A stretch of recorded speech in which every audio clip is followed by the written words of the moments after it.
Welcome back to I About Said the Broke Boy Podcast. It is not the Broke Boy Podcast anymore. It's the of course show. Why? Because I say that a lot. But I mean a lot. I say it. Every time I'm helping someone out, I'm always saying, every time I say, oh, thank you. I'm like, oh, of course. Oh, just a saying I like to say a lot. So I decided that I'll start saying it. Because I don't know. I guess it's just my saying. Sorry if it sounds like I'm talking a little bit quieter. I made sure to, bump the sensitivity lower. Excuse me. Yeah, I made sure to bump the sensitivity lower just so it's not, so damn loud. I can get fucking loud sometimes. But good morning, everyone. And also, since I used to always do Sundays, I'm gonna do Mondays now. Instead of Sundays, that was the Broke Boy Podcast. Now for the of course show, it's now gonna be Monday mornings. Oh, I don't know, maybe Monday morning. Maybe still do like 10, 11. Maybe do 12 p.m. Central. Sorry for that pause. I was drinking some water.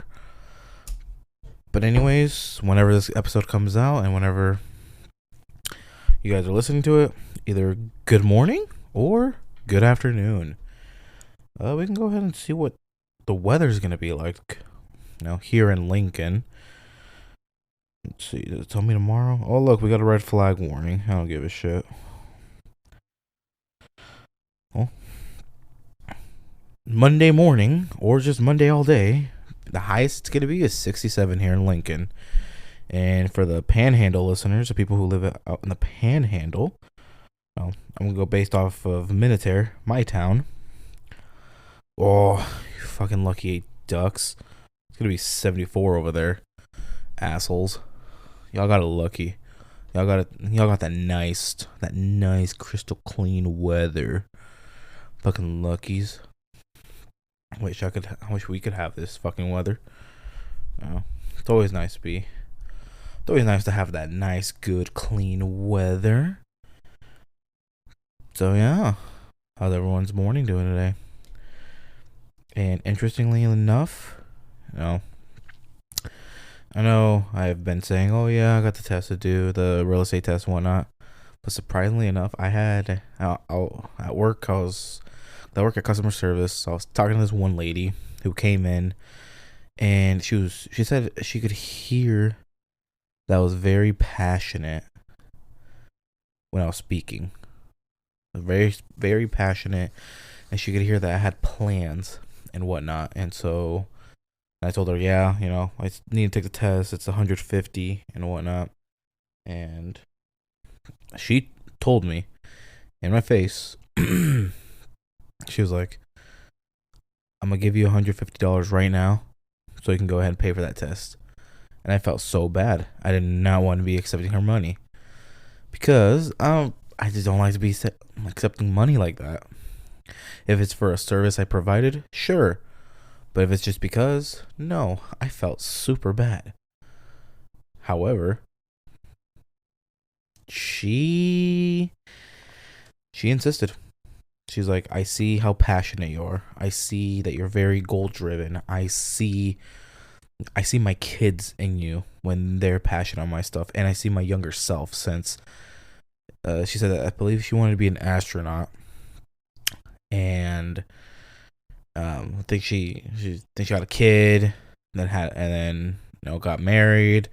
So she had a husband and kids, and I believe she got another. So starting basically a family. And so she was saying that because of all of that, she was like, yeah, I mean, she's like, don't do the same mistake I did. I mean, it's not like she made a mistake. It was just more so she was just saying, don't do what I did because I don't want you to then regret it. And that's, because she's like, I don't want you to be older and then regret, oh, you should have just kept taking the test. Oh, you should have just kept doing this. Oh, you should have kept just doing that. And she's like, I don't want you to regret it. Whatever you're doing in life, I don't want you to be regretting it. And I told her, I'm like, I think about that a lot. Like, like when I had the opportunity to get into real estate, I'm like, I don't want to miss the opportunity. Like, the opportunity is there. I don't want to miss it. I don't want to be like, oh yeah, I was gonna do real estate, but I decided not to. No, it's not what I want to be doing. It's not the mistake I want to happen. And so, yeah, she was saying, I see my younger self in you, and I see, my younger kids in you too. So that's why I was still kept refusing to accept the money. So what she did, she took the money, put it in a card, gave it to my manager, and had the manager hand me the money, hand me the card and the money and whatnot. And the manager didn't really know what was going on. He was just like, "Oh, well, the lady told me to come get you this. I don't know if it's a birthday card. It feels like a birthday card, but I don't know. The lady just told me to come get you this." I was like, "Oh," and I didn't want to tell him because technically, at work we're not supposed to be accepting any kind of money, and well, not even money, anything, whether it be candy, like anything. A water bottle from strangers. We're not supposed to get anything from customers because they see it as bribery, especially money. And so then, at first I thought she was just bullshitting. On my break, I went to my car, opened it up, and sure enough, there was $150. And her phone number, and her name was Angela. And so then I was like, holy shit, like, no way she just did this. And I counted out exactly 150. Went to the ATM, deposited into my account. They read it all, 150. And so then I texted her since she put her number down. I texted her, I told her, and I'm like, hey, like, you did not have to do that. Like, I'm super grateful, and I feel super bad that you gave me the money, but you did not have to do that. And she was telling me that that what I just told you before. And I just told her, I'm like, I just want to come get you a hug. Like, I'm so grateful that you just did that. And obviously, I mean, she's I think she was like heading to Arizona, but I was just like, damn, like, I can't believe a stranger just did that just because she sees how passionate I am. And I am. I mean, just because just because I see the money in it, I'm just like, I'm only in it for the money, man. I don't mind making my $4,000 to $8,000 commission checks. I'm only in it for the money. I mean, anything anyone does, obviously they're in it for the money, obviously. But I'm just like a helpful person, like, and I love looking at houses. I know I read an article where it said, where if you told someone, well, I just love looking at houses as one of your reasons why you want to be in real estate, they're like, that's not a good thing. But I'm not saying it's just because, it's like, why do you like real estate? Oh yeah, I love looking at houses. I'm not saying it because of that reason. I genuinely like to. Like, every time I enter someone's house, because when I deliver with Uber or with Instacart, every time I'm delivering, I'm like, man, this house looks nice. Just a little cleanup, little fixing here and there. They can sell it on the market for really good. Or they can even Airbnb it or have it rented. Make some crazy amount of profits. And I look around, I'm like, wow, I'm astonished. Because what I do, my girlfriend hates it because she's like, oh, we're looking at more houses. But what I do is, when I have the time, I'll go around the nicest neighborhoods that I can find in Lincoln. And since I work in Gretna, I'll go around Gretna, Elkhorn area, Gretna, West Omaha, and Elkhorn area to look at, just the neighborhoods, the houses, just so I can have that feeling of, man, one day I want to be owning one of those. And I've spoke to people on, why do you want to own something that big and that expensive and have cars and whatnot? Like, I'm not, it's because I'm not a materialistic person. It's not like I have to have that. Obviously, you don't have to have that. But since I'm just something I've never had, I want to feel accomplished. And not only feeling accomplished, excuse me, but just something in me, because I know I can do more. I don't want to just get, and no, I'm not hating on anyone that just gets a simple house. Like, that simple house is probably much better than any of those bigger ones. But I just feel like I have more in me. Like, I want to show more. I want to prove more. I want to prove to my parents, look, I didn't go to college, just like, every 18-year-old that graduates high school supposedly needs to. Like, I know I didn't graduate college. I know I moved out at the age of 19. Obviously, you guys don't know, I struggled a lot over here to, learn the real world, whether that be financially, emotionally, mentally, whatever. Like, I did all that. And look at me. I got out of that. Even on days where I just thought, well, this is my life. This is how it's going to be and whatnot. Nope. Look, I got out. Like, I'm proving it to you right now. I got out. Look at me. And it's just kind of just something I want to be doing. And even as much as I don't want to say it, but let's say I don't get to prove to either one of them or both of them or just one or the other.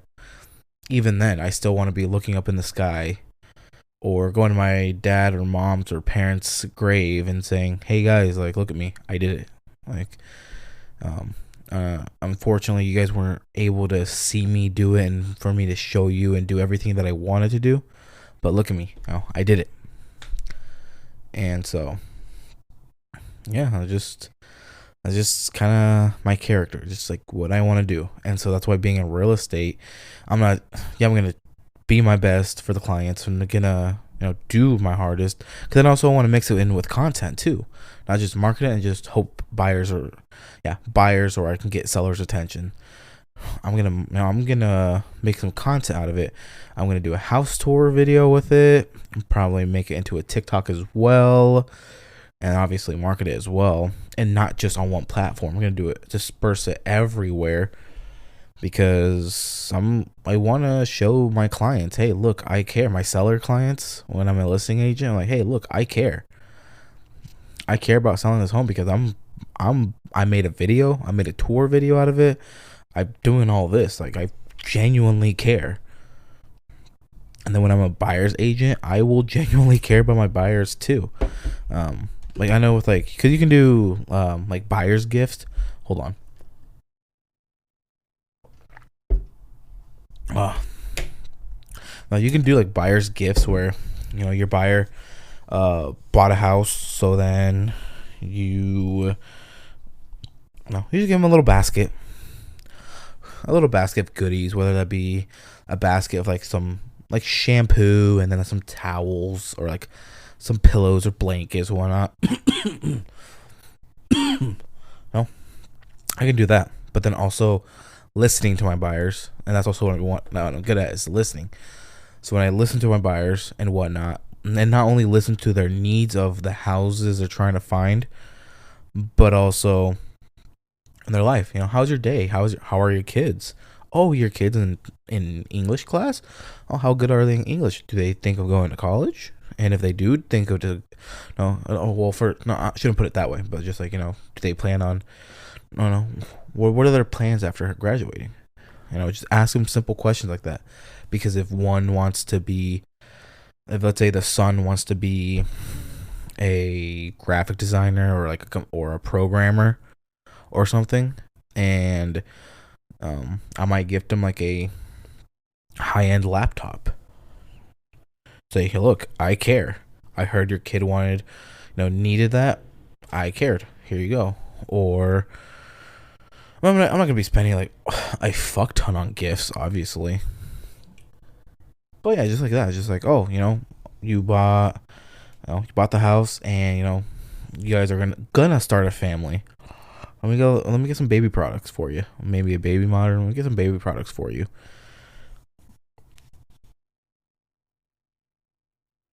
It's just something like that.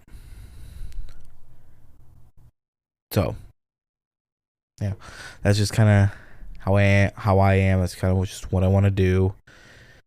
And so yeah, that's really all I got to talk about right now. So hold on, guys. Uh, no, I'm gonna add it. Don't worry. But thank you guys for listening, staying hydrated.